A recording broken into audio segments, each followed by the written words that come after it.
네, 이 시간 우리 함께 말씀을 나누겠습니다. 오늘 금요성서정과 30번째 말씀입니다. 이번 주일 우리 주제가 돈사랑입니다. 돈사랑. 주제가 좀 직설적이죠? 키워드가 돈사랑. 이번 성서정과 본문들 목요일부터 시작해서 쭉 살펴보니까 공통적으로 돈에 관련한 내용이 나와 있었습니다. 돈에 관련한 내용이라고 해서 어떤 돈의 정의나 크리스천의 어떤 경제관 이런 주제라기보다는 우리가 경계해야 할 돈, 그것을 지금 말하고 있었습니다. 예레미야서를 통해서 한번 먼저 봅시다. 그러므로 보아라, 내가 바빌론의 우상들을 심판할 날이 반드시 온다. 그날에 바빌론의 온 땅이 부끄러움을 당할 것이다. 우상 숭배하는 바빌론을 심판하겠다라고 하는 말씀이에요. 예언자들이 보통 가장 많이 하는 경고 메시지죠. 우상 숭배에 대해서 심판한다라는 말씀이에요. 여러분, 우상 숭배가 뭡니까? 우상 숭배의 목적은 어떻게 보면 하나예요. 이겁니다. 번영이에요. 번영을 위해서 우상 숭배하죠. 자녀들의 번영, 물질적인 번영, 뭐 권력적인 그런 거의 번영이죠, 번영. 번영을 위해서 우상 숭배를 해요. 그리고 그 우상이 나에게 번영을 가져다 준다.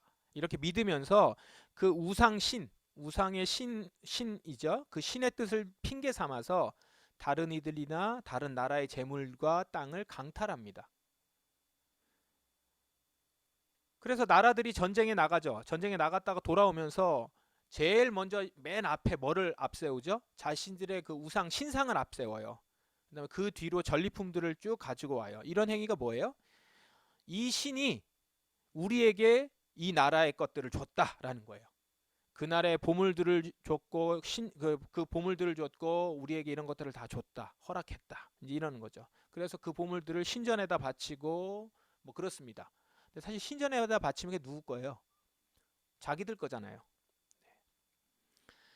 이런 일을 대표적으로 했던 나라가 바로 바빌론입니다. 가장 강력하게 했던 나라죠.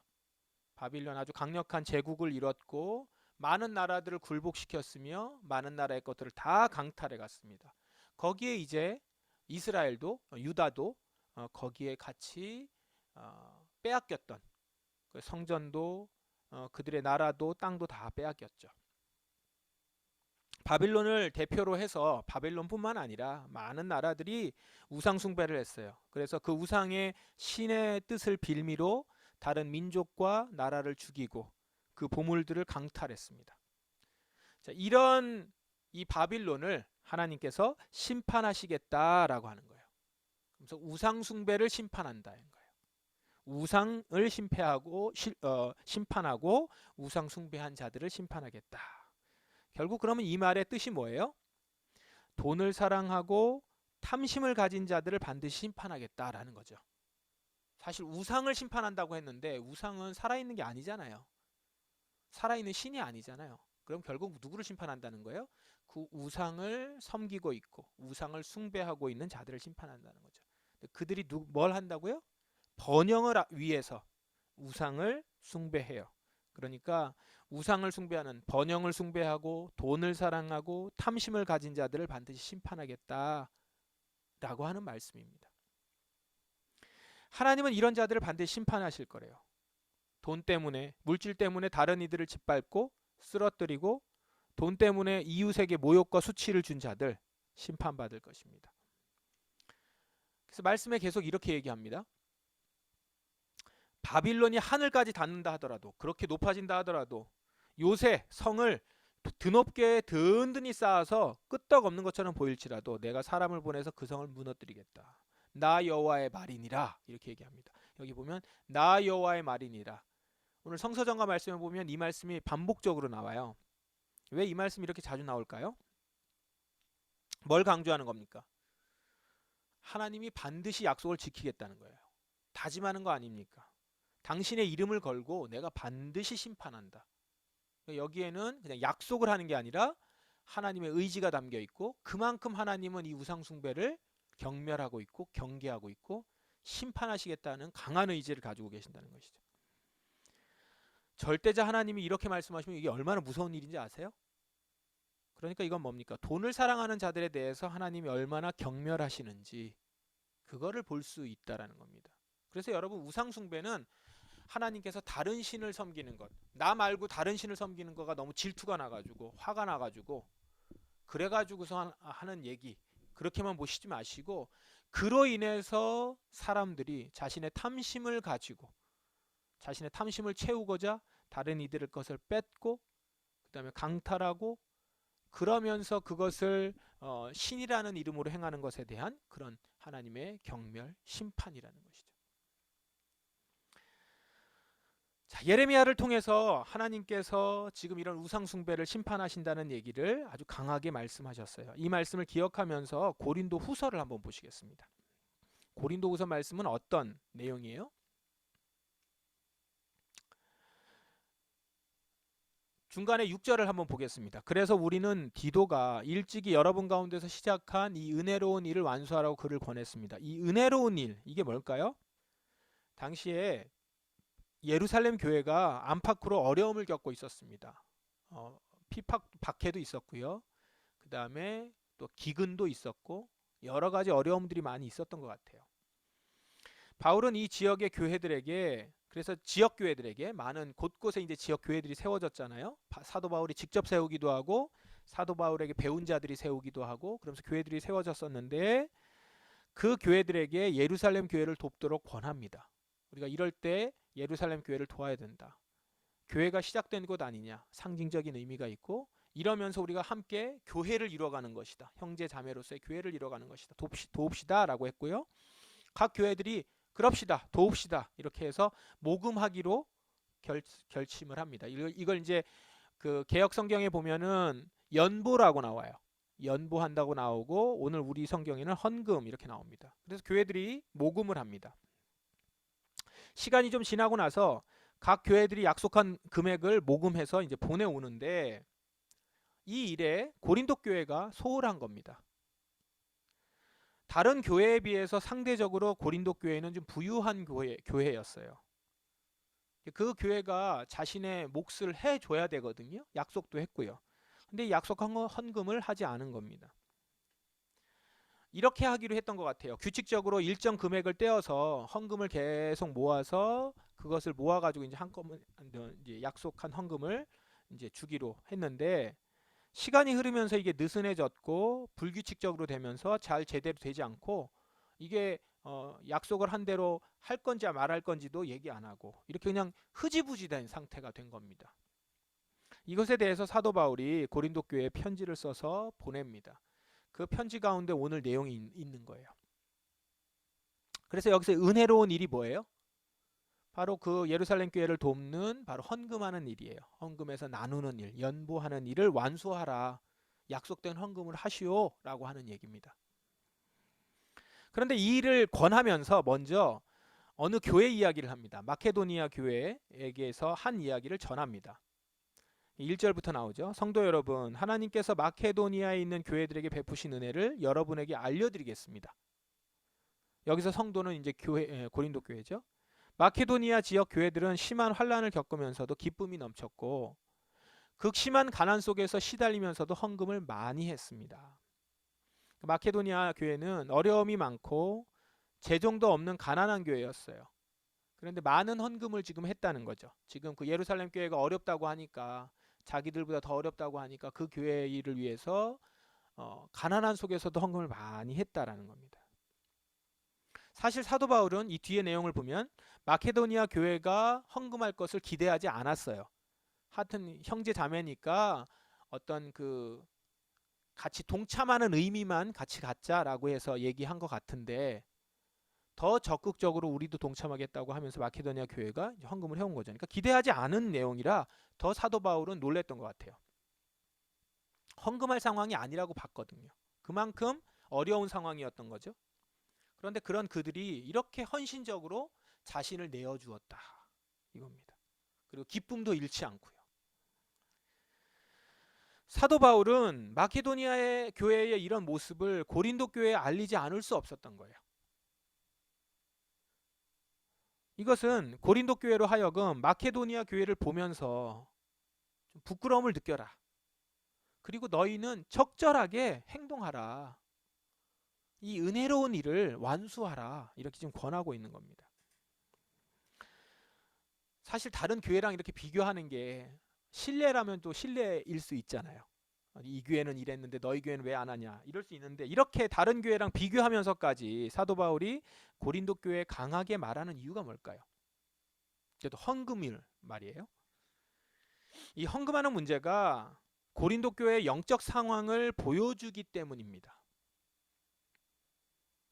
고린도 교회는 말씀드린 것처럼 충분히 헌금을 할 수 있는 교회였습니다. 여러 면에서 자신들이 직접 그랬어요. 능력이 많은 교회라고. 그런 자부심이 있었습니다. 부심이 있었어요. 능력 많은 교회로서의. 은사도 많았고요. 여러 면에서 다른 교회에 자랑할 거리들이 좀 있었던 교회입니다. 그런데 그뿐이에요. 그렇게 자랑하고 그들은 물질을 다른 이들을 위해서 내어놓거나 헌금하는 일에 소홀했던 겁니다. 이것은 단지 헌금을 안 했다, 헌금을 덜 했다 라는 문제가 아니라 영적인 상태를 보여주는 일입니다. 두 가지입니다. 첫 번째는 약속한 대로 지키지 않은 거예요. 그리스도인으로서 약속을 했잖아요. 말로써 직접 약속을 했고 나눠주기로 했는데 신실하게 그 약속을 지키는 일을 하지 않았던 거죠. 말해놓고 지키지 않은 거예요. 교회가 약속을 어긴 겁니다. 무엇보다도 그것에 대해서 문제의식도 느끼지 못했어요. 그냥 말해도 뭐 안 지킬 수도 있지 이런 거죠. 근데 이런 모습 우리가 너무 자주 보지 않아요? 교회에서? 이것은 교회의 기본적인 모습, 가장 중요한 신뢰와 신실함을 저버린 행동입니다. 이것을 해야 된다라고 얘기하는 거고, 둘째는요, 오늘 말씀하고 연결된 더 중요한 것인데, 이들은 여전히 돈을 사랑하고 있다는 것이 나타났다는 것이죠. 헌금이 지금 이렇게 미진한 이유가 뭡니까? 결국 잘 보시면 돈을 내는 것이 아깝기 때문이에요. 아깝게 여겨지기 때문인 것이죠. 하면 되는 건데 하지 않는 것은 계속 주저하는 거죠. 그리고 자기들이 더 필요한데 쓰고 있는 거겠죠. 필요하다고 여기는 것에 더 쓰고 있는 거겠죠. 이것은 고린도 교회가 여전히 돈을 사랑하고 있음을 보여주는 것입니다. 아무리 그들이 은사가 있고 능력이 있고 믿음이 좋아 보여도 그들의 영적 실체는 이 돈 앞에서 결국 바닥을 드러낸 것이죠. 어디에 머물러 있는 거예요? 자신들의 번영에 관심이 있는 겁니다. 자기들의 교회에 여러 가지 이들을 자랑하고 은사를 자랑하고 부흥을 자랑하고 그래 왔거든요. 이게 다 번영이잖아요. 번영을 자랑했으나 나눔과 교회로서의 의무와 주의 나라를 생각하고 하나님 나라를 생각하는 것에는 그 관심이 있지 않은 거죠. 그러니까 오직 번영에만 관심이 머물고 있는 겁니다. 그래서 자신들에게 사용하는 것엔 넉넉해요. 그렇지만 다른 이에게 공동체를 위하는 일에는 뒷전인 거예요. 그것도 뭐 못 돌아본 정도가 아니라 약속했는데도 안 지키는 거니까요. 교회는 그런 공동체가 되어서는 안 되는데도 고린도 교회는 여전히 그런 모습이라는 겁니다. 종교 활동은 활발했어요. 은사도 많았고 각종 은사가 굉장히 많았죠. 고린도 교회 그 이야기를 쭉 보면 모임도 많이 있었고요. 선생들도 굉장히 많았어요. 경제적 능력 많게 됐죠. 사람이 많이 모이니까. 그런데 형제를 돕고 선교를 해야 된다는 것, 이런 얘기도 들었을 겁니다. 그리고 고개도 끄덕였어요. 그랬으니까 사도 바울이 모금을 하자고 했을 때 하겠다고 한 거겠죠. 그러나 결정적으로 실제로 내 주머니에서 돈을 내어서 하는 일에는 주저하더라는 거예요. 뒷전으로 자꾸 밀렸다는 것이죠.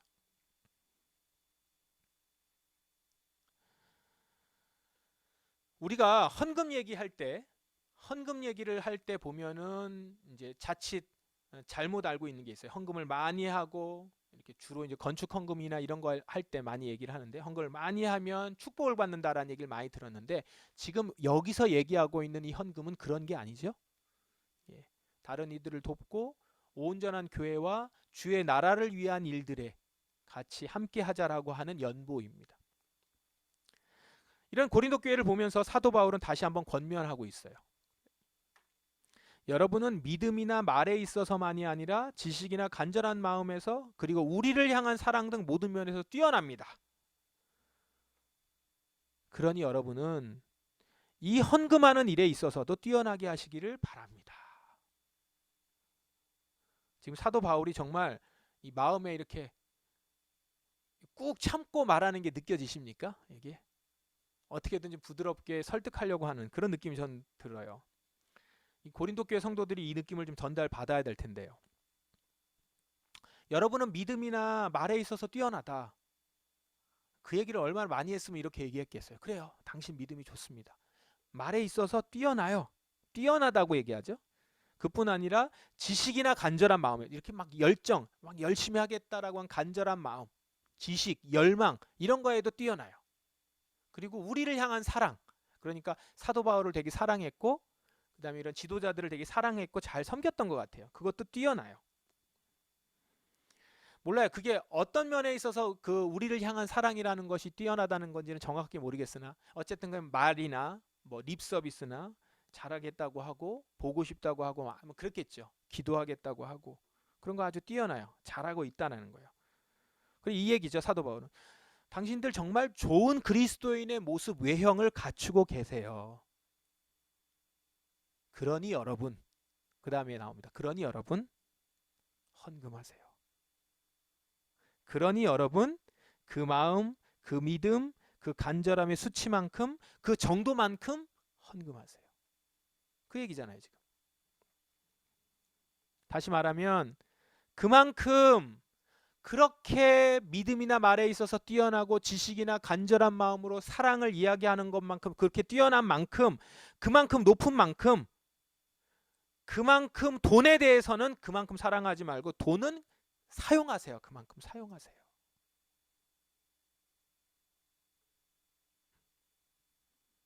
돈을 사랑하지 만큼 돈을 사랑하지 말고 돈을 사용하십시오. 이렇게 얘기하는 거예요. 사도 바울이 고린도 교회에 전하려고 하는 믿음의 본질이 무엇입니까? 믿음은 말로나 지식으로나 그냥 간절한 열망으로 완성되는 것이 아니라 그로 인하여서 자신이 약속한 일을 행함과 나눔과 실질적으로 돈을 사용하는 것. 돈은 실질적인 우리의 삶이잖아요.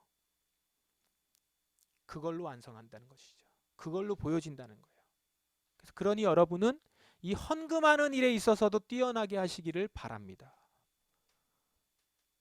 사도 바울이 이렇게 얘기했어요. 교회에. 성서전과 본문이 오늘 구약 성경이 바벨론의 우상 숭배에 대한 심판 얘기예요. 그러나 그 내면에는 뭐라고 했습니까? 결국 돈 사랑에 대한 얘기잖아요. 그래서 하나님은 지금 돈을 사랑하고 있는 그들을 심판하시겠다는 거예요. 그래서 보세요. 하나님께서 이스라엘 백성들도 왜 심판하시죠? 단지 우상 숭배가 아니에요. 그들이 우상을 숭배하면서 자신들의 번영만을 생각했고 사명을 저버렸고 이럴 때는 하나님을 섬기고 이럴 때는 우상을 섬기면서 자기들의 돈 사랑함을 채우는 일에만 급급했다라는 거예요. 그래서 그걸 심판하시겠다는 거예요. 오늘 고린도 교회의 사도 바울의 얘기를 통해서 신약 말씀이 전하는 것이 뭐예요? 단지 헌금 약속 불이행 이걸 지적하는 것처럼 보이지만 결국 당신들 지금 돈 사랑하고 있는 것 그래서 너만을 위하여서 사용하고 번영을 위해 사용하는 것을 그것을 멈추고 주님의 일에 돈을 사랑하지 말고 주님의 나라를 사랑하고 말씀을 사랑하는 일로 가십시오 라고 하는 거죠.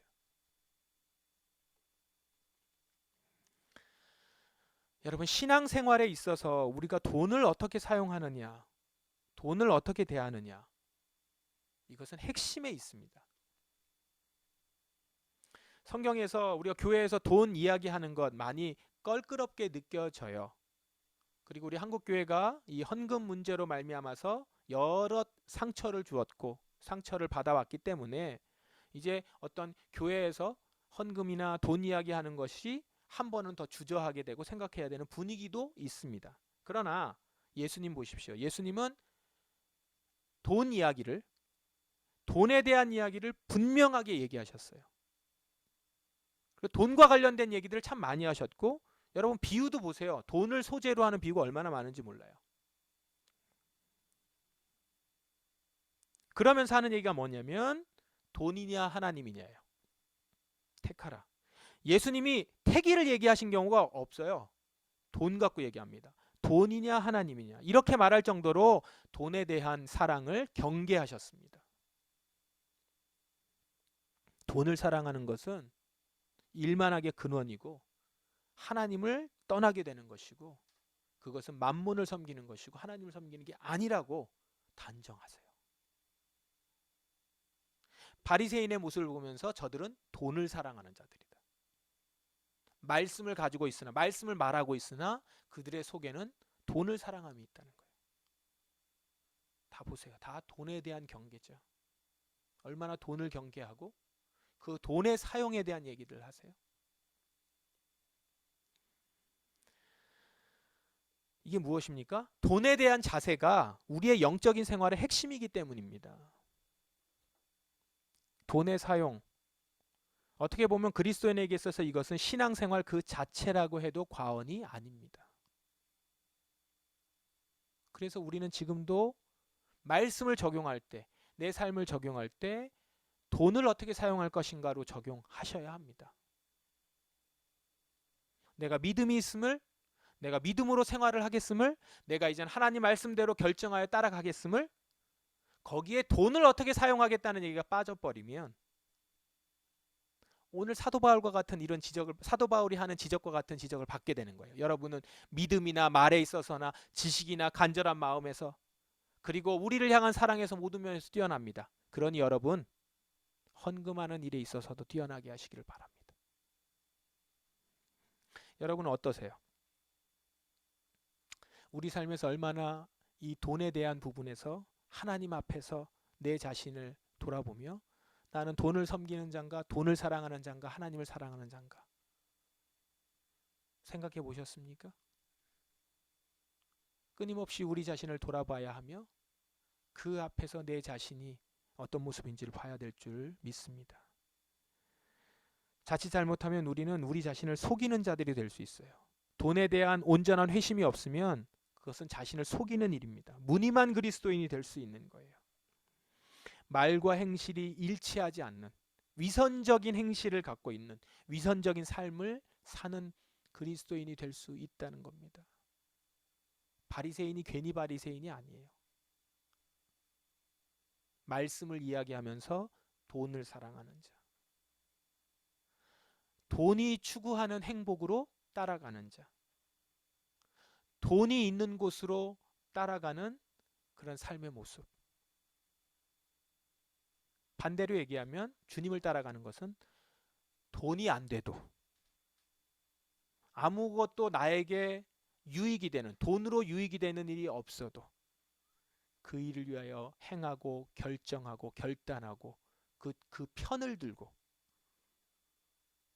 그런 것이 바로 주님을 따라가는 자의 삶의 모습이라는 것이죠.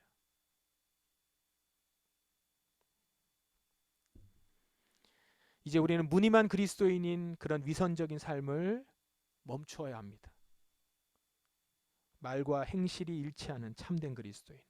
그것이 바로 진정 주님만 경배하는 인생입니다. 우리 오늘 어쩌면 여러분 입으로는 충분히 믿음을 고백하셨어요. 이제 그 고백한 만큼 우리 주머니에, 우리 통장에 돈에 대해서도 주님의 주권을 인정하는 사람으로 서실 수 있기를 바랍니다. 우리 교회 성도 한 사람 한 사람 다 그런 사람이 되길 바라요. 이 주머니 가운데의 회복과 회심이 주님 앞에서 온전한 주님의 사람, 참 제자의 모습을 주님께서 인정하는 그런 사람으로 서게 하는 일일 것입니다. 그 안에서 거룩하신 참 하나님을 만나고 하나님의 백성으로서의 참 기쁨을 진정으로 참된 그리스도인을 살아가며 맛볼 수 있기를 바랍니다. 아마 고린도 교회는 이 사도 바울의 말씀을 듣고 헌금하는 일에서 뛰어나게 했다면 정말로 세상이 줄 수 없는 기쁨을 맛보는 그런 교회가 됐을 것입니다. 우리 포도나무 교회도 우리 성도 한 사람 한 사람도 정말 주님을 붙드는, 그리고 주님께서 말씀하시는 그 일들로 선택하고 돈 사랑하는 일을 멈추며 오직 주님을 사랑하는 일들로 나가는 우리 한 사람 한 사람 되기를, 우리 교회가 되기를 주의 이름으로 축원합니다. 기도하겠습니다. 말씀 기억하시면서 한번 기도하십시다. 주님, 제가 주님만을 경배하는 인생 되길 원합니다.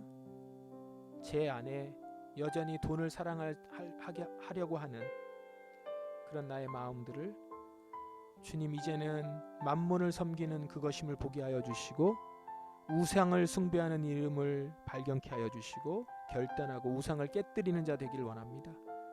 아버지와 내 입에서 고백한 만큼 정말로 주님을 사랑하며 돈을 사용할 수 있는 자 되게 하소서. 돈에 대해서 시험 들지 않게 하시고 정말로 그 앞에서 진정한 그리스도인으로, 그리고 나에게 유익이 되지 않더라도 주님의 뜻이며 주님의 선하신 하나님의 나라의 일이라면 결정하고 선택하는 일들로 우리의 삶이 발걸음이 걸어질 수 있도록 인도하여 주옵소서. 우리 간절히 기도하며 나아가십시다. 기도하겠습니다.